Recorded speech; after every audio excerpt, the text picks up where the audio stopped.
स्नेह सागर तेरे स्नेह में हम नैनों को अपने भिगोए हुए, सांसों की तारों में ओ बाबा तेरी यादों के मोती पिरोए हुए, ओ स्नेह सागर।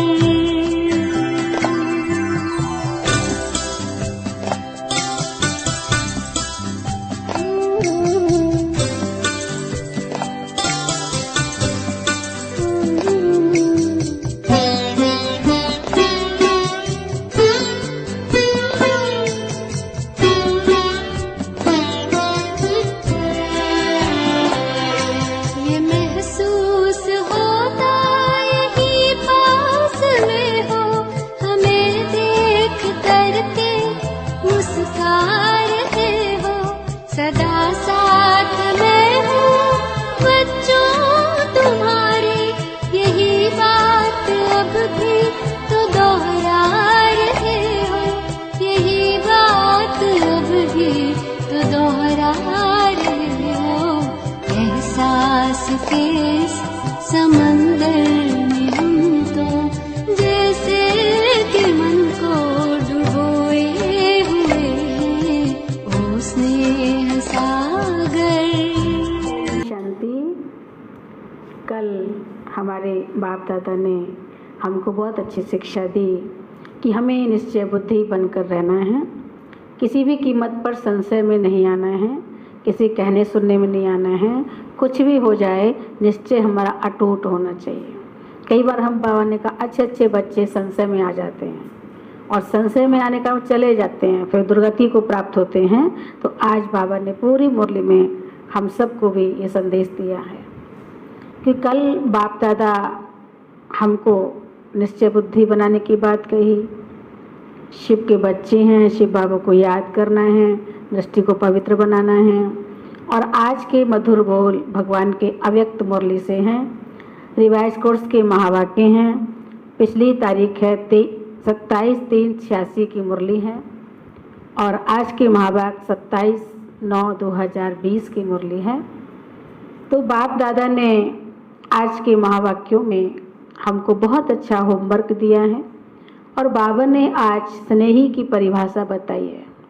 बाबा ने कहा मेरे सब बच्चे स्नेही हैं और सब स्नेह करते हैं, कोई बच्चा ऐसा नहीं स्नेही नहीं है। फिर भी बाबा ने कहा स्नेही नंबरवार है। तो आज बाप दादा ने 3 प्रकार के स्नेही बताए। एक तो सदा स्नेही आत्माएं, दूसरी स्नेही आत्माएं और तीसरी समय प्रमाण स्नेह निभाने वाली आत्माएं। नंबरवार स्नेह की परिभाषा बताई और बाप दादा ने संतुष्ट मणियों को भी याद किया है कि बाबा का विशेष खजाना है संतुष्ट रहना और संतुष्ट करना। संतुष्ट आत्मा किसी वायुमंडल के वाइब्रेशन के परिस्थिति के प्रभाव में नहीं आएगी। संतुष्ट आत्मा सर्व की प्रिय होगी, सर्व की सहयोगी होगी। बहुत सारी विशेषताएं बाबा ने संतुष्ट आत्मा की बताई हैं और बाबा ने फिर बताया कि सर्व को हिम्मत उल्लास दिलाने वाले रहम दिल बनना है। जो आत्माएं विशेष हैं, हमें क्या करना है, हम सबके प्रति हमको हिम्मत देनी है, सबको उमंग देना है, उल्लास देना है और सबके लिए रहम दिल बनना है। तो बाबा के मधुर बोल हमें रोज नई शिक्षा देते हैं और ये संडे की मुरली अव्यक्त महावाक्य भगवान के स्पेशल हमारे डोज होती है। जैसे कि संडे का पूरे सप्ताह का जैसे हमारे लिए टेस्ट पेपर भी होता है और स्नेही भी होता है और हमको बहुत अच्छा बाबा शिक्षा दे करके बहुत गहराई में ले जाने का पुरुषार्थ कराते रहते हैं। तो सुनिए, आज सुनते हैं अपने अव्यक्त बाप दादा के मधुर बोल मधुर महावाक्य। मुरली का हेडलाइन है सदा के स्नेही बनो, माना हमेशा के स्नेही बनना है। तो आज स्नेही का सागर बाप अपने स्नेही बच्चों से मिलने के लिए आए हैं। ये रूहानी स्नेह हर बच्चे को सहज योगी बना देता है। ये स्नेह सारे पुराने संसार को सहज भुलाने का साधन है। ये स्नेह हर आत्मा को बाप का बनाने में एकमात्र शक्तिशाली साधन है। स्नेह ब्राह्मण जीवन का फाउंडेशन है। स्नेह शक्तिशाली जीवन बनाने का, पालना का आधार है। सभी जो भी श्रेष्ठ आत्माएं बाप के पास सम्मुख पहुंची हैं, उन सभी के पहुंचने का आधार भी स्नेह है। स्नेह के पंखों से उड़ते हुए आकर मधुवन निवासी बनते हैं। बाबा से प्यार है, स्नेह है, तो बाबा से मिलने के लिए बाबा के बच्चे मधुवन में विशेष दूर दूर से आते हैं। ये स्नेह की ही पहचान है। बाप दादा सर्व स्नेही बच्चों को देख रहे थे कि स्नेही तो सब बच्चे हैं, लेकिन अंतर क्या है, नंबरवार क्यों बनते हैं? कारण स्नेही सभी हैं, लेकिन कोई हैं सदा के स्नेही और कोई हैं स्नेही, और तीसरे हैं समय प्रमाण स्नेही निभाने वाले। बाप दादा ने 3 प्रकार के स्नेही देखे। आज बाबा स्नेही पर ही सारी बातें हमें सिखा रहे हैं, तो हम आज अपने को चेक करेंगे, अनुभव करेंगे और बाप दादा के सामने फील करेंगे, महसूस करेंगे कि हमारा स्नेह किस प्रकार का है। तो बाबा ने यह बताया, जो सदा स्नेही हैं वह लवलीन होने के कारण मेहनत और मुश्किल से सदा ऊंचे रहते हैं।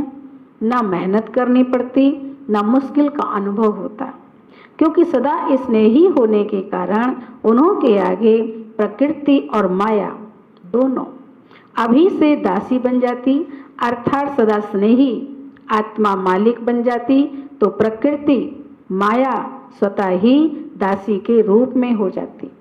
प्रकृति माया की हिम्मत नहीं जो सदा स्नेही का समय व संकल्प अपनी तरफ लगाए। माना प्रकृति और माया की हिम्मत नहीं है जो बाबा से सदा स्नेह करने वाले बच्चे हैं उनको अपनी तरफ लगावे। सदा स्नेही आत्माओं का हर समय हर संकल्प है ही बाप की याद और सेवा के प्रति। इसलिए प्रकृति और माया भी जानती है कि ये सदा स्नेही बच्चे संकल्प से भी कभी हमारे अधीन नहीं हो सकते। माया को भी ये बात पता है कि संकल्प से हमारे अधीन नहीं हो सकते ऐसे बच्चे। तो सर्व शक्तियों के अधिकारी आत्माएं हैं। सदा स्नेही आत्मा की स्थिति का ही गायन है कि एक बाप दूसरा न कोई, बाप ही संसार है। दूसरा नंबर स्नेही आत्माएं स्नेह में रहती जरूर हैं, लेकिन सदा ना होने के कारण कभी कभी मन के संकल्प द्वारा भी कहाँ और तरफ स्नेह जाता। बहुत थोड़ा बीच बीच में स्वयं को परिवर्तन करने के कारण कभी मेहनत का कभी मुश्किल का अनुभव करते, लेकिन बहुत थोड़ा। जब भी कोई प्रकृति व माया का सूक्ष्म बार हो जाता है तो उसी समय स्नेह के कारण याद जल्दी आ जाती है। स्नेही आत्माओं में बाबा जब सूक्ष्म कोई माया का बार होता है तो बाबा से स्नेह है, इसलिए जल्दी हमको बाबा की याद आ जाती है और याद की शक्ति से अपने को बहुत जल्दी परिवर्तन भी कर लेते हैं। लेकिन थोड़ा सा समय और फिर भी संकल्प मुश्किल या मेहनत में लग जाता, समय भी लगता है और संकल्प मेहनत और मुश्किल में लग जाता है। कभी कभी स्नेह साधारण हो जाता है, कभी कभी स्नेह में लवलीन रहते हैं। स्टेज में फर्क पड़ता रहता है, लेकिन फिर भी ज़्यादा समय या संकल्प व्यर्थ नहीं जाता, इसलिए स्नेही है। लेकिन सदा स्नेही ना होने के कारण सेकंड नंबर हो जाते हैं। और तीसरे नंबर के बाबा ने स्नेही बताए कि समय प्रमाण स्नेह निभाने वाले। ऐसी आत्माएं समझती हैं कि सच्चा स्नेह सिवाय बाप के और कोई से मिल नहीं सकता, और यही रूहानी स्नेह सदा के लिए श्रेष्ठ बनाने वाला है। ज्ञान अर्थात समझ पूरी है और यही स्नेही जीवन प्रिय भी लगती है। लेकिन कोई अपनी देह के लगाव के संस्कार या कोई भी विशेष पुराना संस्कार व किसी व्यक्ति व वस्तु के संस्कार व व्यर्थ संकल्पों के संस्कार बस कंट्रोलिंग पावर ना होने के कारण व्यर्थ संकल्पों का बोझ है।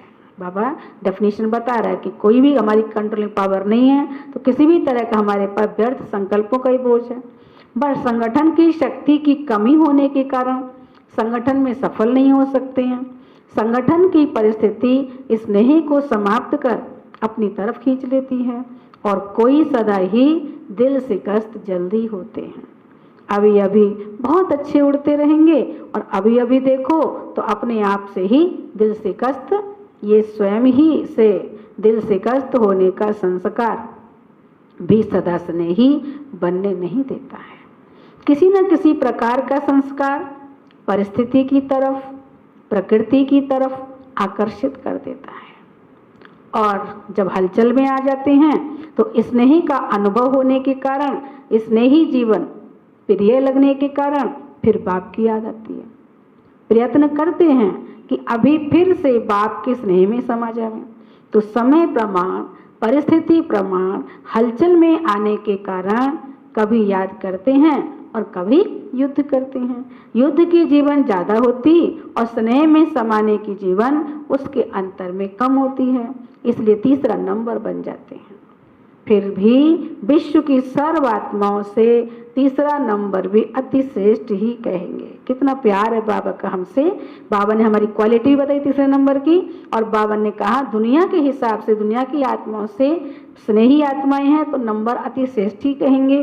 क्यों कहेंगे श्रेष्ठ नंबर?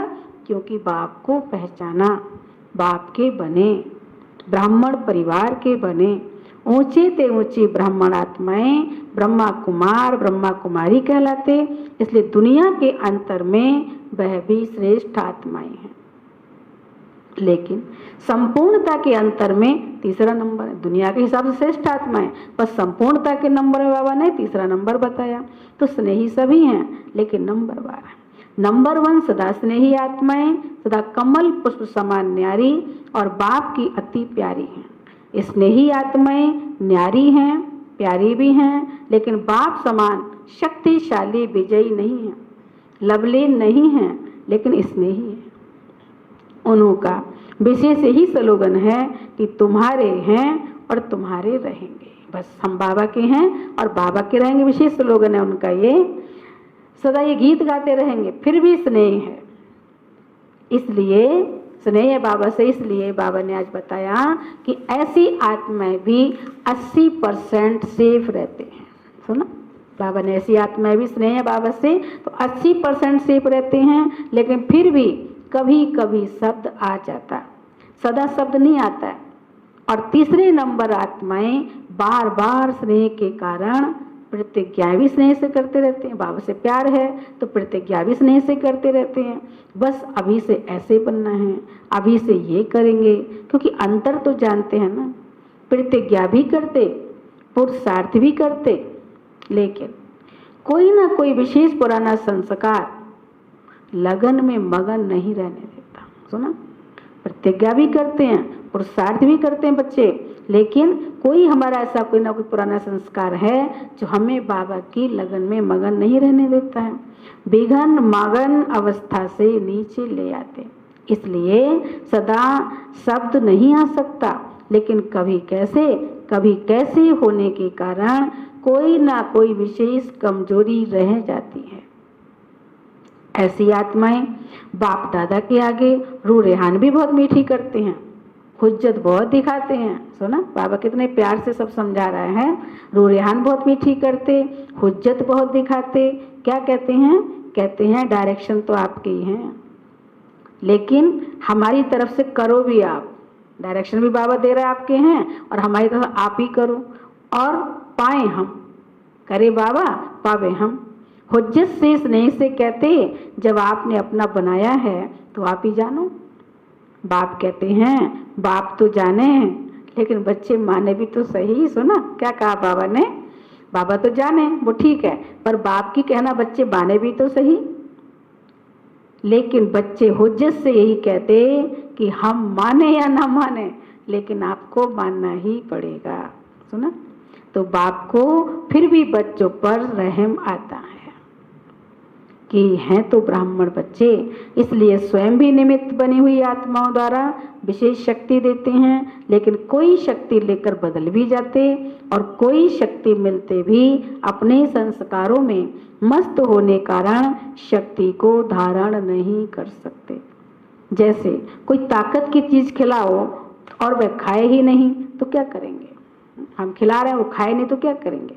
बाप विशेष शक्ति देते भी हैं और कोई कोई धीरे धीरे शक्तिशाली बनते बनते फिर तीसरे नंबर से दूसरे नंबर में आ भी जाते हैं। लेकिन कोई कोई बहुत अलबेले होने के कारण जितना लेना चाहिए उतना नहीं ले सकते। तो तीनों प्रकार के स्नेही बच्चे हैं। टाइटल सभी का क्या है? टाइटल सभी का स्नेही बच्चे हैं, लेकिन कैसे हैं? नंबरवार है। आज जर्मनी वालों का टर्न है। सारा ही ग्रुप नंबर 1 है ना। नंबर 1 समीप रतन है, क्योंकि जो समान होते हैं वो ही समीप रहते हैं। शरीर से भले कितना भी दूर हो, लेकिन दिल से इतने नज़दीक हैं जो रहते ही दिल में हैं। स्वयं बाप के दिल तख्त पर रहते हैं। उन्होंने दिल में स्वतः ही बाप के सिवाय और कोई नहीं, क्योंकि ब्राह्मण जीवन में बाप ने दिल का ही सौदा किया है। दिल ली और दिल दी, इसलिए बाबा कहते दिल वाला। दिल का सौदा किया है ना। दिल से बाप के साथ रहते हो, शरीर से तो कोई कहाँ रहते। सभी को यहाँ रखें तो क्या बैठ करेंगे? बाबा पूछ रहा है सबको मधुबन में रख लें तो बैठ के क्या करेंगे? सेवा के लिए तो मधुबन में साथ रहने वालों को भी बाहर भेजना पड़ा। सेवा के लिए तो बाबा जो मधुबन में साथ रहते थे बाबा के, बाबा को उन्हें भी बाहर भेजना पड़ा। नहीं तो विष्णु की सेवा कैसे होती है? भेजते नहीं। तो बाप से भी प्यार है तो सेवा से भी प्यार है।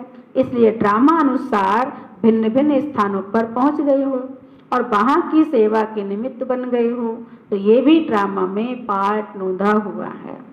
अपने हमजिन्स की सेवा के निमित्त बन गए। जर्मनी वाले सदा खुश रहने वाले हैं ना। जब बाप से सदा का वर्षा इतना सहज मिल रहा है तो सदा को छोड़ थोड़ा सा व कभी कभी का क्यों लेवे? दाता दे रहा है तो लेने वाले कम क्यों लेवे? इसलिए सदा खुशी के झूले में झूलते रहो। सदा माया जीत, प्रकृति जीत, विजयी बन। विजय का नगाड़ा विश्व के आगे जोर शोर से बजाओ। आजकल की आत्माएं विनाशी साधनों में या तो बहुत मस्त नशे में चूर है और या तो दुख अशांति से थके हुए ऐसी गहरी नींद में सोए हुए हैं जो छोटा आवाज तो सुनने वाले ही नहीं। सुना आज बाबा ने कहा या तो विनाशी साधनों में या तो बहुत मस्त हो गए हैं, नशे में चूर हैं, या दुख अशांति में ऐसे हो गए हैं कि थक करके गहरी नींद में सोए हुए हैं, जो उन्हें थोड़ा आवाज तो छोटा आवाज तो सुनाई ही नहीं पड़ता है। नशे में जो चूर होता है उनको हिलाना पड़ता है, गहरी नींद वाले को भी हिलाकर उठाना पड़ता है। तो हैम्बर्ग वाले क्या कर रहे हैं? अच्छा ही शक्तिशाली ग्रुप है। सभी की बाप और पढ़ाई से प्रीत अच्छी है। जिन्हों की पढ़ाई से प्रीत है वह सदा शक्तिशाली रहते। अर्थात बाप मुरलीधर से प्रीत माना मुरली से प्रीत। मुरली से प्रीत नहीं तो मुरलीधर से भी प्रीत नहीं।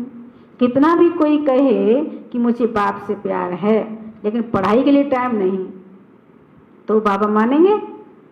ये बात बाबा कभी नहीं माने। जिससे प्यार होता है उसके सब काम के लिए टाइम भी होता है।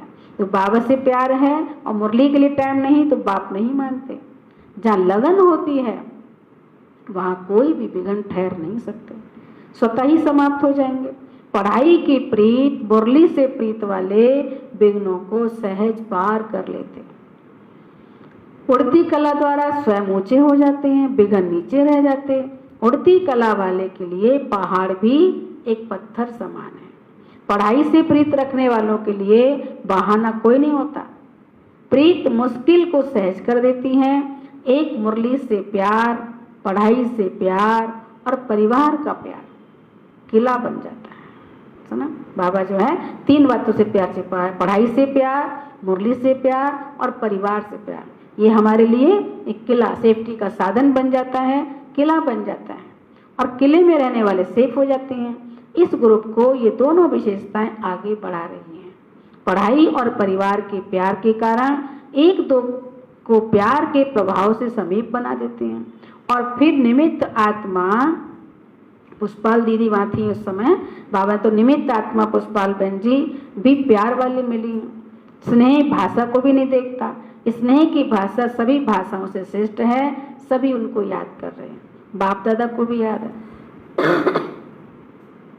अच्छा ही प्रत्यक्ष प्रमाण देख रहे हैं। सेवा की वृद्धि हो रही है। जितना वृद्धि करते रहेंगे उतना महान पुण्य आत्मा बनने का फल, सर्व की आशीर्वाद प्राप्त होती रहेगी। पुण्य आत्मा ही पूज्य आत्मा बनती है। अभी पुण्य आत्मा नहीं तो भविष्य में पूज्य आत्मा नहीं बन सकते। पुण्य आत्मा बनना भी जरूरी है। अच्छा, अभी है अव्यक्त मुरलियों से चुने हुए प्रश्न उत्तर। ब्राह्मण जीवन का विशेष गुण, श्रृंगार व खजाना कौन सा? ये प्रश्न है। ब्राह्मण जीवन का विशेष गुण, श्रृंगार व खजाना कौन सा है? उत्तर है संतुष्टता। जैसी कोई प्रिय वस्तु होती है तो प्रिय वस्तु को कभी छोड़ते नहीं है। संतुष्टता विशेषता है। ब्राह्मण जीवन के परिवर्तन का विशेष दर्पण है और जहाँ संतुष्टता है वहाँ खुशी जरूर है। यदि ब्राह्मण जीवन में संतुष्टता नहीं तो वह साधारण जीवन है। फिर प्रश्न है, संतुष्ट मणियों की विशेषताएं क्या होंगी? संतुष्ट मणि होगी उसकी क्या विशेषताएं होंगी? उत्तर है, संतुष्ट मणियां कभी किसी भी कारण से, स्वयं से, अन्य आत्माओं से, अपने संस्कारों से, वायुमंडल के प्रभाव से असंतुष्ट नहीं हो सकती। उनकी विशेषता होगी, वे ऐसे कभी नहीं कहेंगी कि हम तो संतुष्ट हैं लेकिन दूसरे से असंतुष्ट कर देते हैं। हम संतुष्ट हैं और दूसरे असंतुष्ट कर देते हैं। कुछ भी हो जाए, संतुष्ट मणियां अपने संतुष्टता की विशेषता को छोड़ नहीं सकते। फिर प्रश्न है, जो सदा संतुष्ट रहते हैं उनकी निशानियां क्या होंगी? उत्तर है, बाबा ने 5-6 विशेषताएं बताई है। उत्तर है, पहली विशेषता, जो सदा संतुष्ट रहता है उसके प्रति स्वतः सभी का स्नेह रहता है, क्योंकि संतुष्टता ब्राह्मण परिवार का स्नेह ही बना देती है। दूसरी पॉइंट, संतुष्ट आत्मा को सभी स्वयं ही समीप लाने व हर श्रेष्ठ कार्य में सहयोगी बनाने का प्रयत्न करिए। संतुष्ट आत्मा होगी तो सभी लोग उसको समीप लाने में और श्रेष्ठ कार्य में सहयोगी बनाने में उसके लिए प्रयत्न करेंगे सब लोग। तीसरी पॉइंट है, संतुष्टता की विशेषता स्वयं ही हर कार्य में गोल्डन चांसलर बना देती है। उन्हें कहना या सोचना भी नहीं पड़ता है। चौथी बात, संतुष्टता सदा सर्व के स्वभाव संस्कारों को मिलाने वाली होती है। वह कभी किसी के स्वभाव संस्कार से घबराने वाले नहीं होते। 5वीं नंबर पॉइंट है, उनसे सभी का स्वतः दिल का प्यार होता है। वह प्यार लेने के पात्र होते हैं। संतुष्टता ही उस आत्मा की पहचान दिलाती है।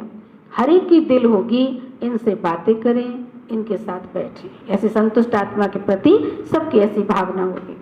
6 नंबर पॉइंट है, संतुष्ट आत्माएं सदा मायाजीत हैं ही, क्योंकि आज्ञाकारी हैं। सदा मर्यादा की लकीर के अंदर रहते हैं, माया को दूर से ही पहचान लेते हैं। फिर प्रश्न है, यदि समय पर माया को पहचान नहीं पाते, बार बार धोखा खा लेते हैं, तो उसका कारण क्या?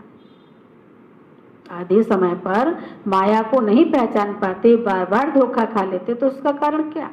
उत्तर है, पहचान कम होने का कारण है सदा बाप की श्रेष्ठ मत पर नहीं चलते हैं। कोई समय चलते हैं, कोई समय नहीं चलते हैं। कोई समय याद करते हैं, कोई समय नहीं। कोई समय उमंग उत्साह में रहेंगे, कोई समय नहीं। सदा आज्ञा की लकीर के अंदर नहीं रहते। सुना, बाबा ने ये बात क्लियर बताई कि पुरानी माया को पहचानते वाला हम पूरे टाइम, बाबा कहते पूरे समय हम मर्यादा की लकीर के अंदर नहीं रहते हैं। इसलिए माया समय पर धोखा दे देती है। माया में परखने की शक्ति बहुत है। माया देखती है इस समय ये कमजोर है, तो उस कमजोरी द्वारा अपना बना देती है। माया कमजोर का टाइम हमें देखती है कि हम कब समय कमजोर हैं, तो माया उसी कमजोरी द्वारा हमें अपना बनाती है। जो कमजोरी है उसी कमजोरी से माया आती है। माया के आने का रास्ता है ही कमजोरी। मेरी जो कमजोरी है माया उसी रूप से मेरे पास आएगी। तो बाबा ने आज सुनाया कि माया के आने का रास्ता है ही कमजोरी।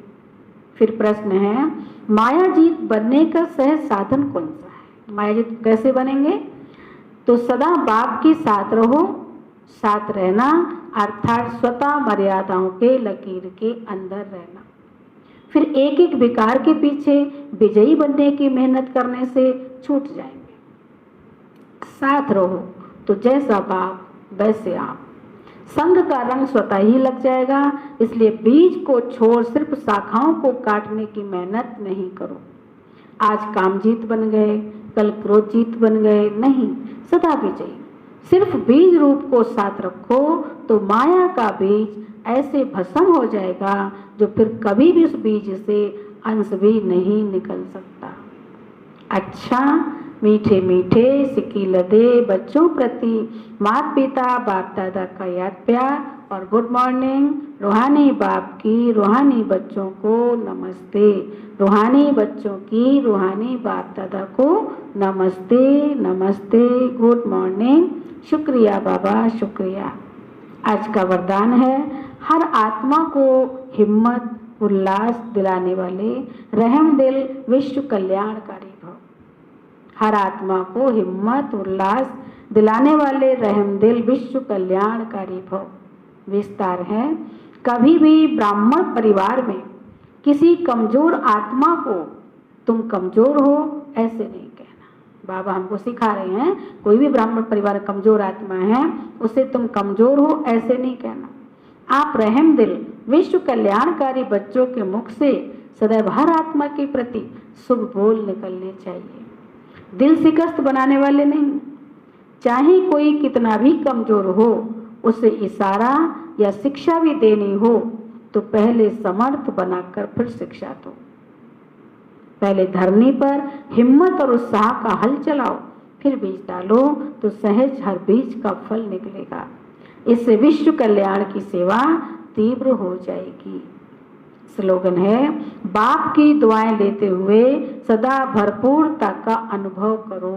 बाप की दुआएं लेते हुए सदा भरपूरता का अनुभव करो। अच्छा, ओम शांति। आज बाबा ने बहुत हमें स्नेह की और संतुष्टता की विशेषता बताई, तो हम सबके लिए बहुत बड़ा होमवर्क है और हम सब अभी अपने को स्नेही का अनुभव भी करेंगे और संतुष्ट रहने का अनुभव भी करके अपनी चेकिंग करेंगे और चेंज करेंगे। आज का सम्मान है, मैं बाह बाह के गीत गाने वाली खुशनुमा आत्मा। बाबा ने हमें वाह वाह वाह वाह वाह ड्रामा वाह वाह मेरा श्रेष्ठ भाग्य वाह सिखाया है कि वाह वाह के गीत गाओ।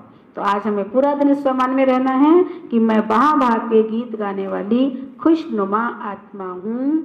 ओम शांति, ओम शांति।